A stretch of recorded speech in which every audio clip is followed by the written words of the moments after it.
Right, joined by manager Steve King after yesterday's 3-2 defeat to Dorking Wanderers. Steve, firstly, now you've had a chance to look back on it and process the game. Give us your thoughts on it. Yeah, it's good that we're talking after the event. Sort of give me, 24 hours to digest it and look at some highlights of the game and certain situations in the game. I ain't sort of changed my view from yesterday. We were the better side by quite a bit. I felt chance we never took them. Their keepers made an unbelievable save from Jack Jebb's free kick, going right in the top corner. If there's any one criticism of us for all the good play and approach play, we didn't work the keeper enough. 2 or 3 of the shots was down his throat, really. And other than the top class save he made, we didn't work him enough. We had majority of the game. We penned them back in their own half, and they couldn't get out apart from the long ball up to Jason Pryor. So as a performance, I knew we were the better side. I knew they've got a victory they didn't deserve, but they won the game 3-2. I mean, we take the positives out of it because we always like to. And the positives was that twice in the game that the boys bounced back and drew it level before Dorking then went and scored their winner. Was you pleased how the boys responded to it? Because a lot of teams in that situation can instantly, when they've conceded twice in a game, they can easily cave. But the boys responded well in the right way, didn't they? And looked at 2-2 potentially to go on and then win the game. Yeah, I mean, the first goal was, inside 2 minutes. Sort of Craig King's made a save, it's deflected up, and I'm not sure if the guy was offside. I've been looking at the video and you can't see coming in from the left-hand side whether he is or isn't. They've gone 1-0 up. Then we scored a great goal. Jack's robbed the guy in the bottom corner, set it to Elliott, who's put it onto Jacob's run, who's slotted it home nicely. They then get from their point of view, a good goal from a cross, but the cross should never have come in on the 45th minute. He was right tight in the corner. He should never have been able to put that ball in. But you've got to say, when I've looked back at it now, yes, the cross should have been stopped at source 100%. But the finish from the Jason Pryor was of the highest calibre. He started off at the back post and moved in between the 2 centre halves and flicked it. And if you see that anywhere else, you say unbelievable goal. From my point of view, as the opposition, we've got to stop the cross and it doesn't get that far.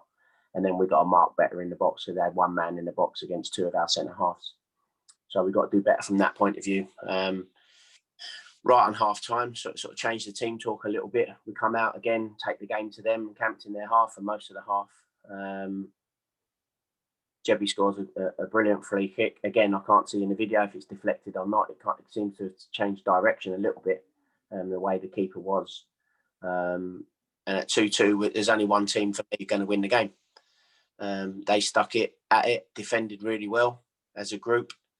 And we sort of huffed and puffed and got in some great areas, and that final ball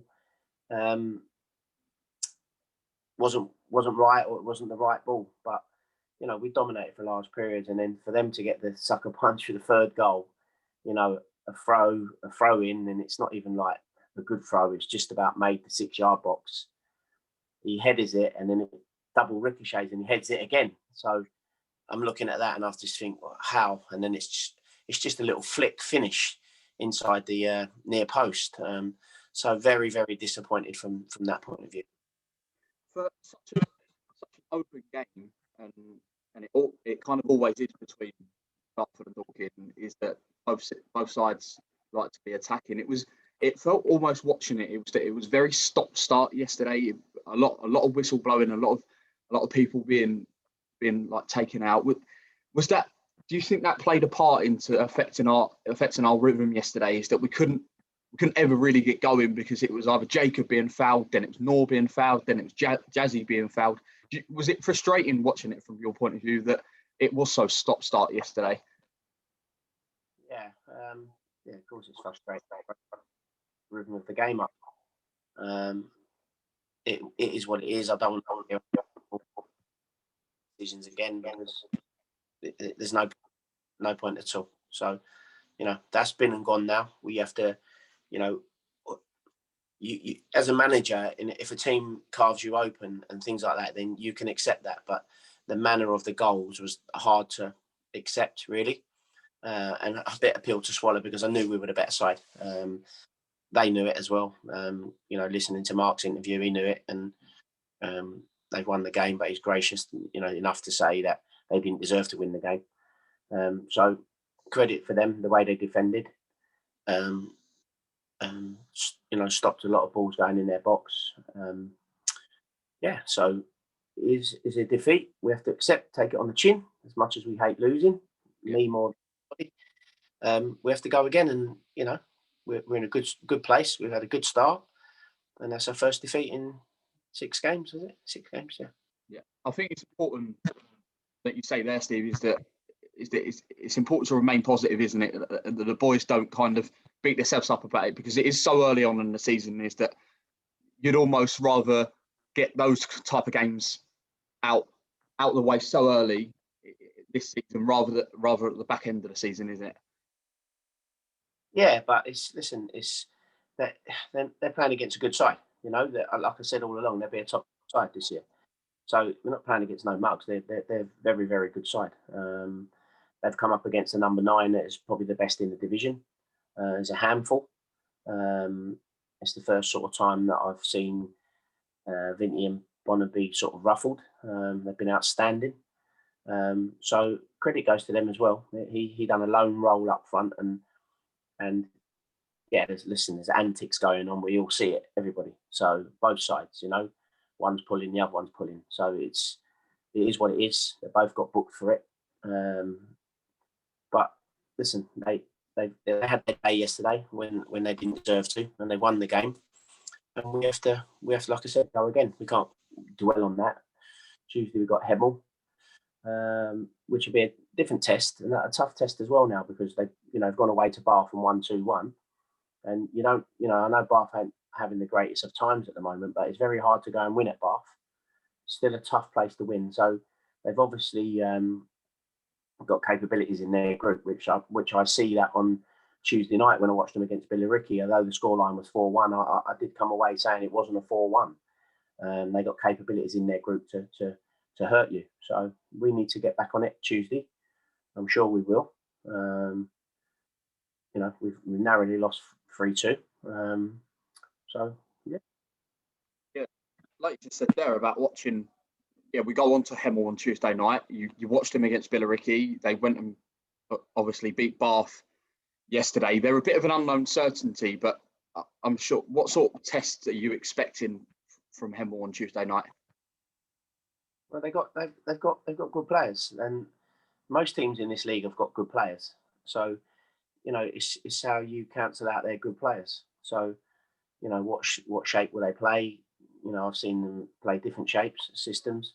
So it all depends. But I'll worry about us. I'll always respect the opposition, as I always say, and I always will.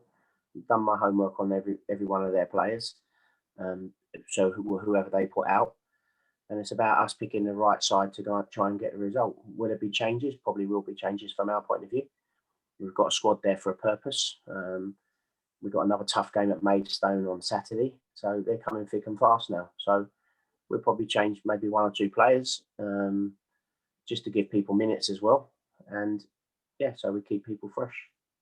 Like we said on Thursday, Steve, is that these are the times of the season where you said back to me in pre-season, when the games are coming thick and fast, the reason why you've got such a depth to your squad is that times like this, where you have got 3 games in a week, is that this is where you will need your squad, won't you? Yeah, I mean, obviously we had 21 players signed, 22 players, and obviously 2 of those are out now for a little while. So that leaves us sort of down to 19 players with another goalkeeper as well. So, you only sort of got two extra, if you like to call it that. So it's important, the squad, like I said. So now there's opportunities for some other people to come in and stake their claim. They come in and do well, they stay in the team, and that's the way we've always done it. Some places positions are fortunate than others because we haven't got, we've got 4 centre halves, so we can rotate that sort of set. But in a couple of other positions, we've only got sort of one person. So, I would probably like to change one or two things. You sort of put in a position where you can't quite do that at the moment. But listen, we've got a good squad, so whoever comes in, I'm sure will give it their all, and they're good players, so it's not going to weaken us. Yeah, I mean, looking at the squad, it seems like we are getting stronger because Jordan Winter was on the bench, coming back through injury. Kai Marth Brown, who's been out, he was on the bench and come on Saturday. So we are getting stronger, and we are getting our squad depth back after having a couple of people out after a few weeks, aren't we? Yeah, and that's the beauty of the squad, because we've got some flexibility in front areas and midfield areas that we could change, and like I say, a different kind of approach. It doesn't weaken us. It's just a different kind of approach. We've got players that we can change the system as well. So I've had a good look at Hemel, and we've put out there what we think is going to get the points. So yeah, but it ain't going to be an easy game. Lastly, Steve, what are you hoping, expecting to see from the boys going into Tuesday night? Just bounce back. We've always managed to be, touch wood, do that well. If we've lost the game, we've always bounced back with a draw or a win. So from that point, we don't want it to fester and go into 2 games, 3 games, because it comes, it's harder. Saturday you've got Maidstone, and the following game you've got St Albans are unbeaten as well. So listen, I've just named, that would have been 8 of our games. So there's no easy games, and obviously we've got, I think it worked out about 10 local derbies within the season as well. So they're always tougher, no matter where the position of that team is within the league. 10 derbies are derbies. So yeah, listen, it's a different season, and it's a tough season. But listen, we've had 1 defeat, and like I said, we've got an opportunity when it's like this to bounce back within 3 days. So that's important. With these 3 games and game 5 was yesterday, it would have been nice to have the fans in, wouldn't it? Yeah, of course, they give you the edge, and just like I said before, some players play to fans, and they can give you that little lift at 2-2 yesterday. 1,500 people, 2,000 people in there would have given you that little extra as well. So, but listen, we're not in control of that, and we can't control that. And we talk about it. Every manager talks about it. Every club talks about it. The levels, we can't control that. And I was thinking to myself that fans are going to get let back in January, and when they've sort of come out with the statements they have, and they're furloughing now till March, and have an extra 3 months on top. What are they actually saying? Are they saying they're going to extend that lockdown after December? I don't know. I hope not. I really hope the fans can come back, because we miss them, and obviously I'm going to speak about my club, but we miss them more than anything, to get behind everybody. So listen, we can't control that. We just have to do what we're doing until we're told otherwise. Perfect. All the best for Tuesday night, Steve. Cheers, mate. Thank you.